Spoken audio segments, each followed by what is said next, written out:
Donc, nous avons effectué le deuxième croisement. Nous avons des parents F1, F1 qui donnent des phénotypes grain lisse et jaune chacun, et des génotypes grain lisse, L, grand L, petit l, grand J, petit j, et qui donnent chacun 4 types de gamètes dans les proportions 25%, 25% ou un quart. Donc, un quart de grand L, grand J, un quart de grand L, petit j, un quart de petit l, grand J, un quart de petit l, petit j, pour les deux types, puisque c'est les mêmes individus F1. Donc, ce qui nous donne un échiquier de croisement qui va comporter, bien sûr, plusieurs entrées avec les différents gamètes. Donc, en faisant les différents croisements possibles, probabilité que les gamètes se rencontrent, on va retrouver donc au moins 16 fécondations. Donc, quand on fait le bilan, le grand L, grand J, c'est-à-dire grand lisse et jaune, on va compter 1, 2, vous avez vu, il faut marquer ça différemment. J'ai marqué le grand lisse et jaune avec des croix. Donc, ça fait 1, 2, 3, 4, 5, 6, 7, 8, et puis 9. Donc, ce qui me donne grain lisse jaune, 9 16e. 9 16e, si on calcule, ça va correspondre à 56,25%. Ensuite, graine lisse et verte. Graine lisse et verte, j'ai décidé de marquer ça par 1 plus. Voilà, on fait 1 plus pour marquer. Donc, vous pouvez faire ça même à l'examen, mais au crayon. Et après, il faut gommer. Parce que si vous ne faites pas des marques différentes, vous pouvez vous tromper.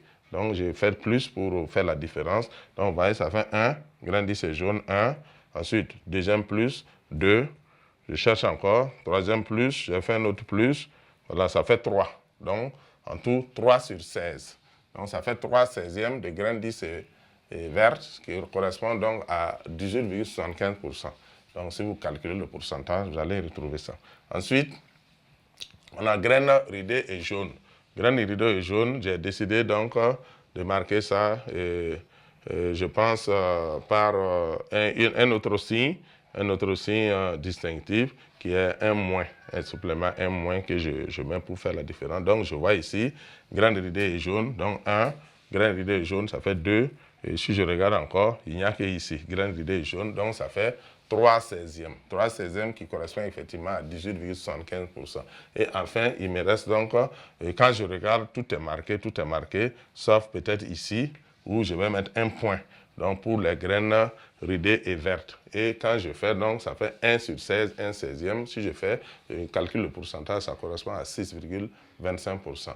Donc, je vais donc, bien sûr, le bilan. Donc, c'est conforme, ces résultats théoriques là sont conformes aux résultats expérimentaux que je viens de la trouver. Donc, je vais simplement dire que ces résultats théoriques sont conformes aux résultats expérimentaux. Donc, la dernière étape, il suffit de conclure. Donc, la conclusion ici, c'est de tout simplement reprendre, dire que dans les deux croisements, les résultats théoriques et expérimentaux sont conformes. L'hypothèse est donc vérifiée, ce qui signifie que nous sommes bel et bien dans un cas de dihybridisme à gènes autosomaux indépendants avec dominance de caractère. Donc voilà, donc ce qui met fin donc à l'exemple sur le dihybridisme avec dominance, à gènes indépendants avec dominance. Donc nous allons passer maintenant au dihybridisme avec à gènes indépendants toujours, mais avec dominance pour un caractère et codominance pour l'autre caractère. Donc nous allons passer maintenant à ça. Donc petit 2.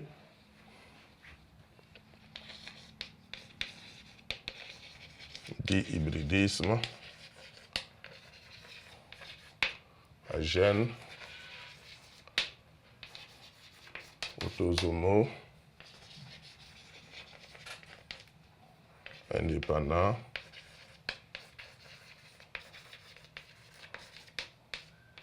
avec dominance et codominance. Donc, dominance pour un caractère et codominance pour l'autre.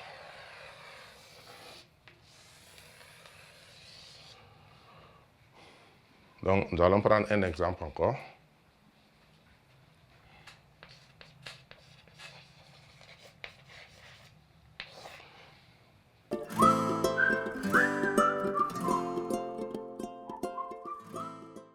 Okay. Donc, nous sommes maintenant dans le cas de dihybridisme à gènes autosomaux indépendants avec dominance et codominance, c'est-à-dire dominance pour un caractère, codominance pour l'autre.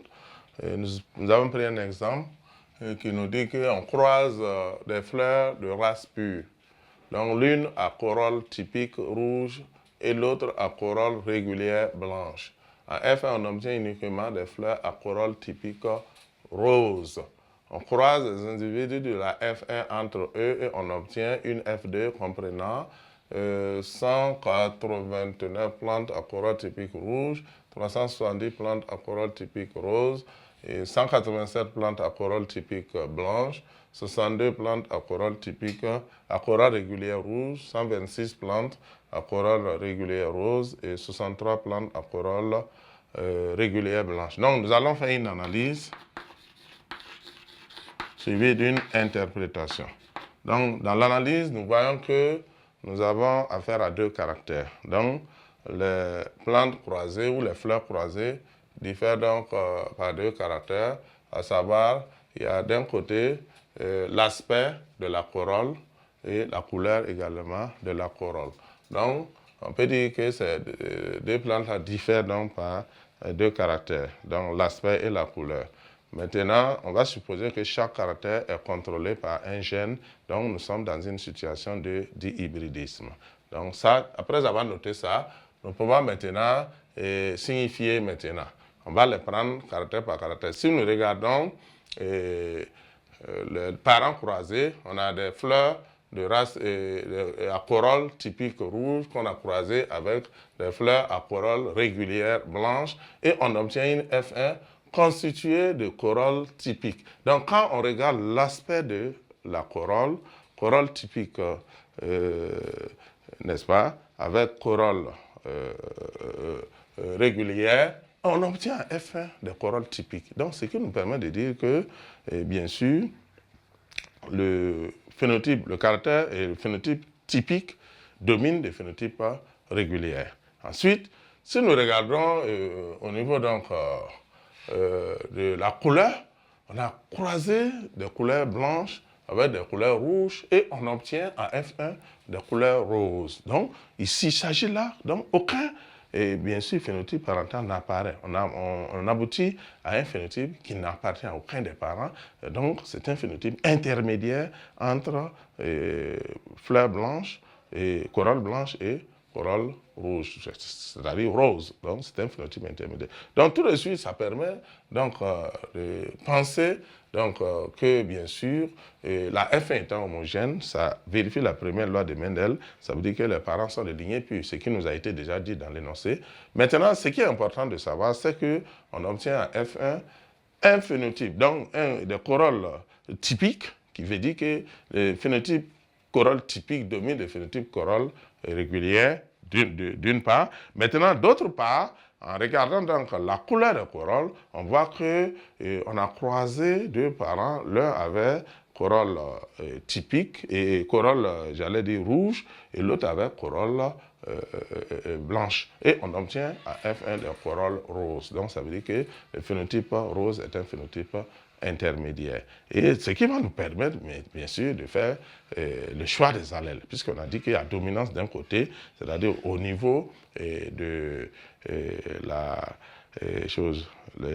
l'aspect des corolles, l'aspect corolle typique domine l'aspect corolle régulière, puisque c'est corolle typique qui apparaît en F1. Ensuite, maintenant, au niveau de la couleur des corolles, on constate qu'il y a une dominance intermédiaire, ou alors on peut dire qu'il y a une codominance, n'est-ce pas, ou il n'y a pas de dominance, on peut le dire aussi. Donc, nous allons procéder maintenant au choix des allèles. Donc, choix des allèles. Bien sûr, après avoir signifié tout ce que j'ai dit, on va faire le choix des allèles, puisque notre analyse a abouti au fait qu'on a dominance d'un côté et codominance de l'autre côté. Donc, le choix des allèles, on va, pour bien sûr l'aspect des corolles, donc caractère, aspect des corolles,